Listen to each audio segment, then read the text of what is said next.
बेहद स्वागत है जी सभी स्टूडेंट्स का। हमारे साथ मनप्रीत चीमा जी हैं। एक बेहद इम्पॉर्टेंट वीडियो, जुलाई इनटेक में कौन से ऐसे कोर्सेज हैं जो अभी से डिमांड में हैं और स्टूडेंट्स अपने प्रोफाइल के हिसाब से इनमें से कोई भी कोर्स सेलेक्ट करें। और जो पिछले साल में हमने देखा है कि ऑस्ट्रेलिया में प्राइवेट कॉलेजेस में रिफ्यूज़ल बहुत ज़्यादा आई है, तो इस बार जुलाई इनटेक में कोई भी स्टूडेंट अगर प्राइवेट कॉलेज में अप्लाई करना चाहता है तो वह 10 बार सोचे और एक बार मनप्रीत चीमा जी से बात करिए। बहुत सारे स्टूडेंट्स को लगता है कि उनके पास फंड्स नहीं हैं, उनकी प्रोफाइल फंड्स के हिसाब से सूटेबल नहीं है, जबकि बहुत सारे स्टूडेंट्स के पास फंड्स को शो कैसे करना है जेन्युइन तरीके से ये एक्सपर्टाइज नहीं है। बहुत सारे स्टूडेंट जिनके पास एग्रीकल्चर इनकम है उनको ये भी नहीं पता कि हम दूसरी इनकम्स और एग्रीकल्चर इनकम को मिलाकर कैसे अपनी इनकम शो कर सकते हैं। तो ये तमाम पॉइंट्स पर आज मनप्रीत चीमा जी से बात करेंगे। चीमा जी, बेहद स्वागत है जी आपका। Thank you sir. Thank you sir. एक एक करके मैं आगे बढ़ूंगा। सबसे पहले तो मुझे ये बताएं सर कि कौन से कोर्सेज हैं जो जुलाई इनटेक में अभी से डिमांड में हैं जिसके बारे में स्टूडेंट सोचें। जी सर, वैसे तो सर ऑलमोस्ट हर प्रोफाइल का स्टूडेंट ही जुलाई इनटेक में अप्लाई करता है और हर तरह के कोर्स में बच्चे जाते हैं। बट यस, जो कोर्सेज हमेशा ही हॉट सेलिंग रहे हैं वो इंजीनियरिंग के कोर्सेज हो गए, नर्सिंग होगी, या मेडिकल के कोर्सेज हैं, बायोमेडिकल साइंस हो गया, हेल्थ साइंसेज हो गया। अगर हम इसकी बात करें आईटी से रिलेटेड, तो जर्नल आइल्स आईटी में अब कोई भी नहीं जाना चाहता है, हर कोई जाना चाहता है आर्टिफिशियल इंटेलिजेंस में, क्लाउड कंप्यूटिंग में, नेटवर्किंग में। तो ये जितने भी कोर्सेज हैं जो हम बैचलर्स की बात कर रहे हैं ये हमेशा ही डिमांड में थे और जुलाई में भी डिमांड में रहेंगे। सेम लाइक अगर कोई बच्चा मास्टर्स में अप्लाई कर रहा है तो अब मास्टर्स में चीज़ें बहुत बदल गई हैं। पहले हर बच्चा प्रोफेशनल अकाउंटिंग में अप्लाई करता था, अगर कोई बीकॉम पास आउट है, कॉमर्स पास आउट है। अब बच्चे फाइनेंशियल प्लानिंग में जा रहे हैं, बैंकिंग में जा रहे हैं। तो ये जो कोर्सेज़ हैं, मतलब धीरे धीरे ट्रेंड चेंज होता जा रहा है। बच्चे भी अवेयर होते जा रहे हैं कि यूनिक कोर्स में अप्लाई करेंगे तो आगे जॉब ईजिली मिल जाएगी, वीज़ा ईजिली मिल जाएगा। मास्टर्स में मास्टर ऑफ टीचिंग बहुत अच्छा कोर्स है एंड इट्स ऑल्सो लाइक कि बहुत ट्रेंड में आ गया अभी ये कोर्स, क्योंकि ये रजिस्ट्रेशन को लीड करता है, सेम लाइक नर्सिंग, और जॉब इजीली मिल जाती है, पीआर के चांसेस थोड़े से ब्राइट हो जाते हैं। सोशल वर्क हमेशा से डिमांड में था, और अभी भी वो डिमांड में है।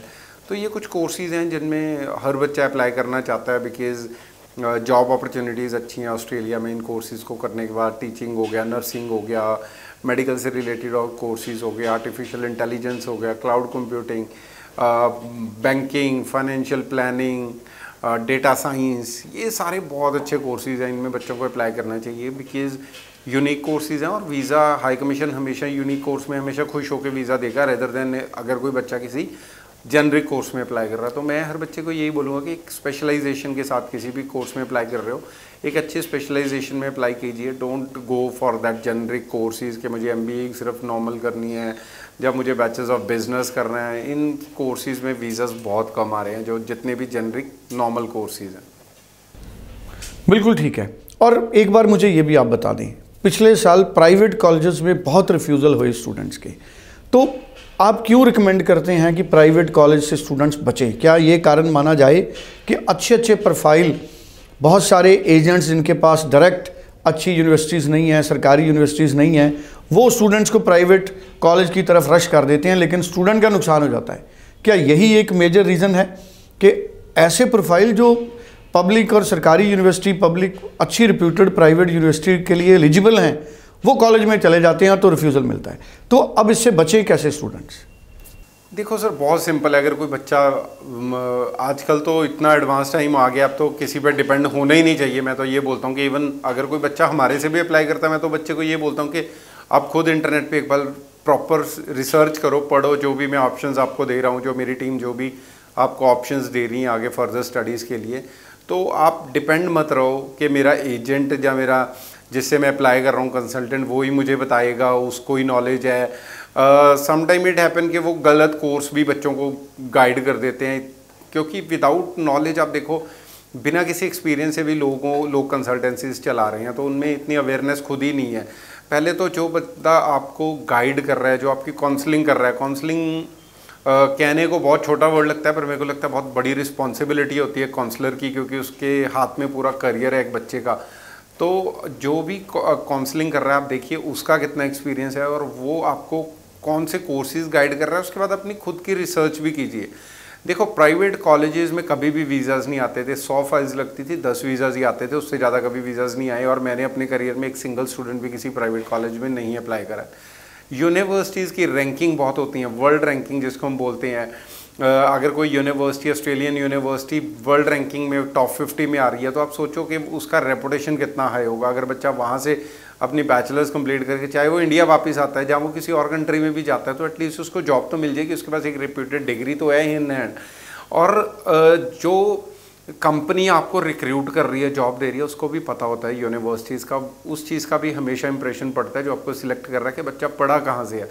तो प्राइवेट कॉलेजेस का कोई ना तो रेपुटेशन है, हाई कमीशन की नज़र में अगर रेपुटेशन होता तो हाई कमीशन उनको भी सारे वीज़ाज देता, और ना उनके डिग्रीज़ की कोई वैल्यू है। छोटे छोटे कैंपसेस हैं, जो यूनिवर्सिटीज़ हैं उनके बहुत बड़े कैंपसेस हैं, मल्टीकल्चरल स्टूडेंट्स वहाँ पे, हर कंट्री का स्टूडेंट वहाँ पे पढ़ता है, आपको एक्सपोजर मिलता है, नॉलेज मिलती है, आपको ऑन कैंपस जॉब्स मिलने के चांसेस बढ़ जाते हैं। ऑन कैंपस इतनी एक्टिविटीज़ होती हैं जिनसे आपका कॉन्फिडेंस बढ़ जाता है। स्टूडेंट सपोर्ट सेंटर्स होते हैं यूनिवर्सिटीज़ में, जो कि मुझे लगता है किसी प्राइवेट कॉलेज में नहीं होते। तो प्राइवेट में अप्लाई मैं तो ये बोलूँगा कि करना ही नहीं चाहिए, चाहे वो लास्ट ऑप्शन भी हो आपके लिए। बिकॉज अगर प्राइवेट कॉलेज से रिफ्यूज़ल है, अगर आपकी रिफ्यूज़ल लग गई तो आप ऑस्ट्रेलिया में टूरिस्ट वीज़ा भी नहीं ले पाओगे, स्टूडेंट तो बहुत दूर की बात है।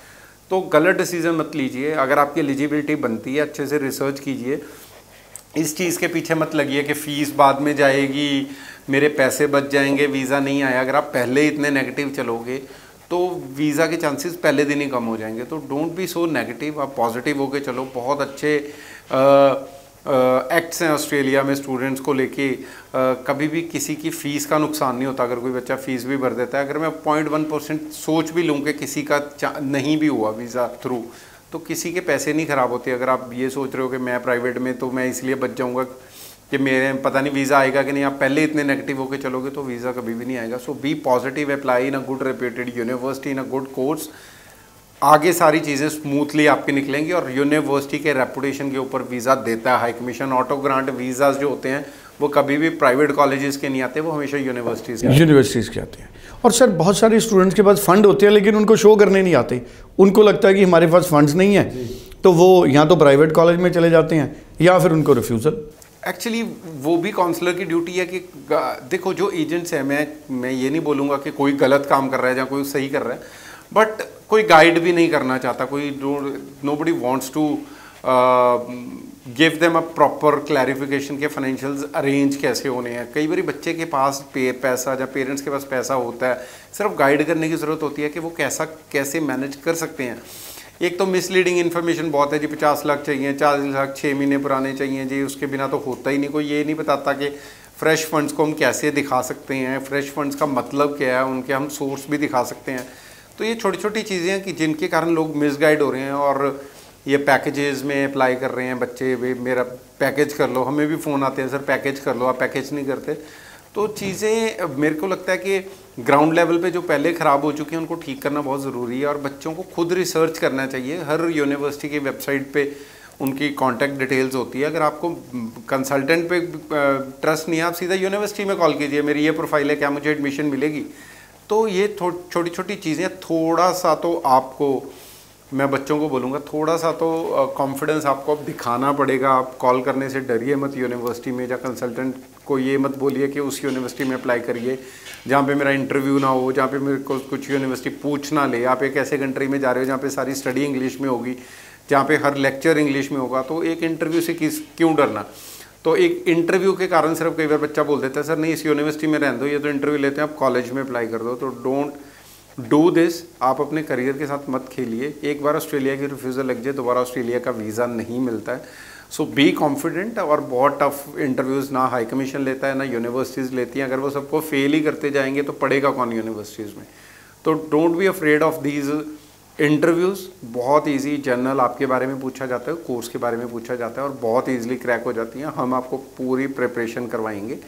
सो apply in a good university और say no to this private colleges. जी चलिए, thank you so much. So बड़ी इंपॉर्टेंट इन्फॉर्मेशन मनप्रीत चीमा जी ने हमारे साथ शेयर की है।